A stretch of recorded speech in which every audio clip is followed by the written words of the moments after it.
বছরে আপনারা কোন কোন মুভি সিরিজগুলো দেখতে যাচ্ছেন সেটা একটা লিস্ট আজকে আপনাদের কাছে শেয়ার করব। এই লিস্টে থাকছে এমন সব মুভি সিরিজ যার জন্য আপনি দীর্ঘদিন যাবত ওয়েট করে বসে আছেন। সাথে থাকছে এই মুভি সিরিজ কখন রিলিজ হবে, কখন পাবেন তার দিনক্ষণ। আমি সাথে আছি তানভীর, আর আপনারা দেখছেন মুভি মাতাল। कौन है ये आदमी? इसे न पैसों की परवाह, जरूर इसे कोई गहरी चोट लगी है। पुष्पा सिर्फ एक नाम नहीं है, पुष्पा मतलब ब्रांड। লাল চন্দন কাঠের চোরাই ব্যবসার নানা রকম কৌশল নিয়ে মাফিয়ার গল্প মূলত এই ছবিটির। আলু অর্জুন এবং রশ্মিকা মান্দানার অভিনীত এই পুষ্পা ঝড় তুলেছিল বক্স অফিসে। সেই ঝড়ের কবলে পড়ে লন্ডভন্ড প্রায় সবার মন।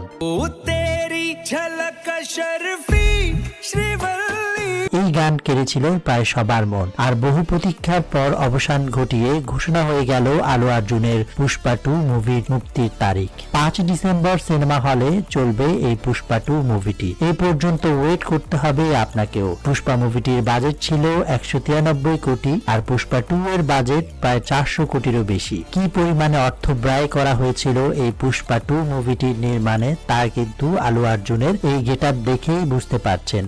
পুরো মুভিটা দেখলে আপনারা হয়তো আন্দাজ করতে পারবেন। এই মুভিতে আলু অর্জুনের যে গেটআপ রয়েছে এটা হচ্ছে তিরুপতি গঙ্গামা যাত্রার একটি উৎসবের দৃশ্য। কাহিনী হতে যাক এই উৎসবের শক্তিশালী দেবীকে নিয়ে।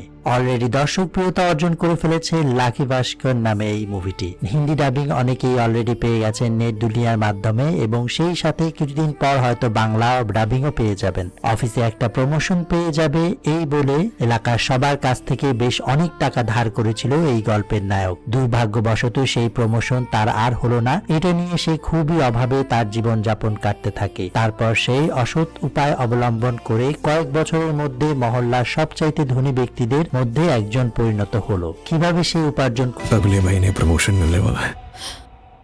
अरे वाह, फिर तो हमें कभी दिक्कत नहीं होगी। वेट,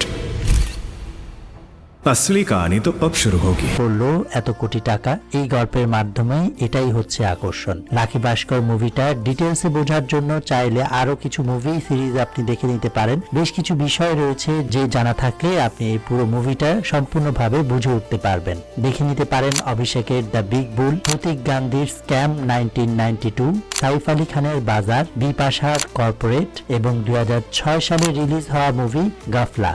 মুভিগুলো মূলত শেয়ার মার্কেটের আধারে তৈরি। শেয়ার মার্কেটের কোথায় ঝুঁকি, কোথায় লাভ, নানা বিষয় নিয়ে এই মুভিগুলো নির্মাণ করা হয়েছে। পাহাড়ে বসবাস করতে কার না মন চায়? এরকম এক পাহাড়ে একা বসবাস করতে গিয়ে এক রেটল স্নেকসের কামড়ে জ্ঞান হারিয়ে যায় উইলিয়ামসের। ব্যথায় জ্ঞান হারিয়ে পড়ে থাকে প্রায় 3 থেকে 4 দিন। সে বুঝতেও পারে না।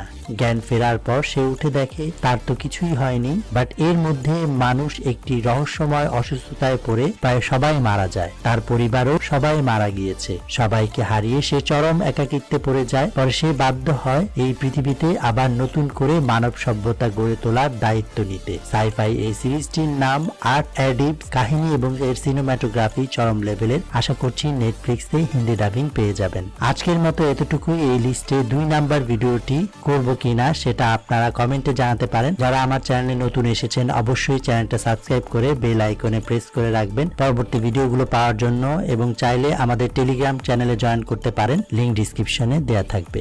Thank you for watching.